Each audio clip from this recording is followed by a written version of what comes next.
Hello, welcome back guys to Amalia Projects here. Today in this video I'm going to show you a tutorial how to delete all Google search history.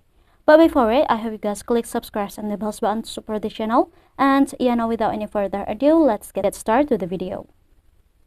Well, first thing first, you just have to open your Google account. Here I prefer open it by discover Google here guys, and now tap on this Google account option at the top right in the corner.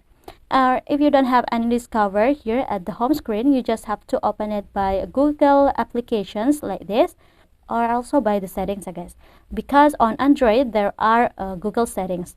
I'm gonna scroll it down. At the bottom we'll find here the Google options, but here I'm gonna open it by discover. I'm gonna tap on my Google account like this, and now we'll see here the search history. If you want to delete all your search history, you just have to tap on it first, and we'll see here at the bottom many search history that have been before. If you want to delete it, you just have to tap on this X icon, which is my histories today. You just have to tap on it and now tap on the delete. So there are no search history again on my Google guys.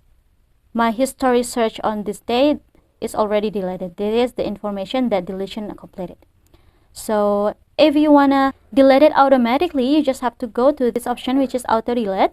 You just have to tap on it, and you can choose the first option which is auto delete activity older than. You just have to choose for the options. I'm gonna tap on it, for example, for the 3 months, and now tap on the next. So this will be deleting automatically older than 3 months for the history search guys. So yeah, I think it's enough for me. Thank you guys for watching this video. Don't forget to leave your like and comments below, and I'll see you soon on the next one. Goodbye.